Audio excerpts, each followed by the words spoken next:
सभापति जी, मैं आज आपके माध्यम से देश की संसद का ध्यान, देश की सरकार का ध्यान अपने 1 करोड़ उन कर्मचारियों की ओर ध्यान आकर्षित करना चाहता हूं, जो मैं समझता हूं पूरे देश की व्यवस्था को चला रहे हैं।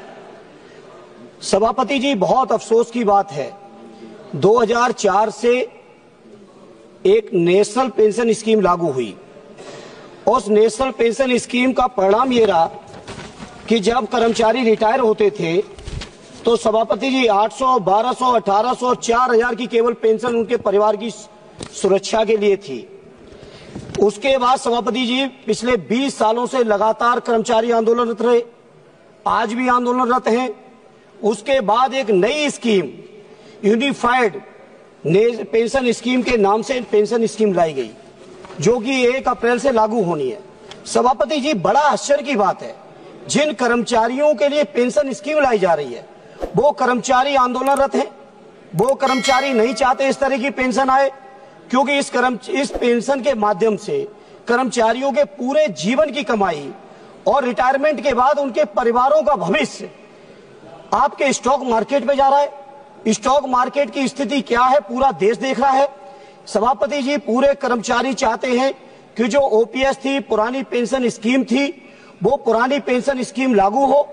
पुरानी पेंशन स्कीम ही एक ऐसा मात्र रास्ता है सभापति जी, जो कि कर्मचारियों के परिवारों की सुरक्षा की गारंटी है। और मैं समझता हूं कोई भी सरकार हो, बिना कर्मचारियों के व्यापक समर्थन और सहयोग के नहीं चल सकती है। जनता के और सरकार के बीच का पुल है कर्मचारी। इसलिए हमारे राष्ट्रीय अध्यक्ष आदरणीय अखिलेश यादव जी ने अपने लगातार चुनावी घोषणा पत्र में कहा कि जब समाजवादियों को मौका मिलेगा, चाहे प्रांत में चाहे दिल्ली की सरकार में, हम पुरानी पेंशन स्कीम लागू करेंगे। इसलिए सभापति जी, मेरी आपसे मांग है, केंद्र सरकार से मांग है कि कर्मचारियों का शोषण हो गया विषय आ गया, आपका बहुत महत्वपूर्ण विषय होता है। प्लीज হয় ছাৰ বাইদেউসকল, আপোনালোক জ্ঞাত যে পুৰণি পেঞ্চন পুনঃ প্ৰৱৰ্তনৰ দাবীৰে NMOPSে লোকসভাৰ প্ৰতিজন সাংসদসকলক এখন স্মাৰকপত্ৰ দিছে যে কেন্দ্ৰীয় চৰকাৰে অতি শীঘ্ৰে চৰকাৰী কৰ্মচাৰীসকলৰ কল্যাণৰ স্বাৰ্থত OPS পুনঃ প্ৰৱৰ্তন কৰিব লাগে। আৰু NMOPSৰ এই দাবীৰ প্ৰতি সঁহাৰি জনাই বিৰোধী দলৰ সাংসদসকলে পুনৰ লোকসভাত কেন্দ্ৰীয় চৰকাৰক OPS পুনঃ প্ৰৱৰ্তন কৰাৰ বাবে দাবী জনাইছে। গতিকে ছাৰ বাইদেউসকল, আশা কৰিছোঁ সাংসদসকলৰ দাবীৰ প্ৰতি লক্ষ্য ৰাখি আৰু চৰকাৰী কৰ্মচাৰীসকলৰ ভৱিষ্যতৰ নিৰাপত্তাৰ কথা চিন্তা কৰি কেন্দ্ৰীয় চৰকাৰে অতি শীঘ্ৰে OPS পুনঃ প্ৰৱৰ্তন কৰাৰ বাবে চিন্তা চৰ্চা কৰিব। গতিকে এয়া নিশ্চয় NMOPSৰ এটা বৃহৎ কাৰ্যসূচী সফল হ'বলৈ গৈ আছে।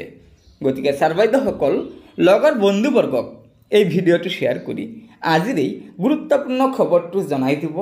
আৰু নতুনকৈ অহা ছাৰ বাইদেউসকলে পৰৱৰ্তী সময়ত চৰকাৰী কৰ্মচাৰীসকলৰ বিভিন্ন খবৰসমূহ পোনপ্ৰথমে পাবলৈ অনুগ্ৰহ কৰি আমাৰ এই চেনেলটো ছাবস্ক্ৰাইব কৰি ল'ব।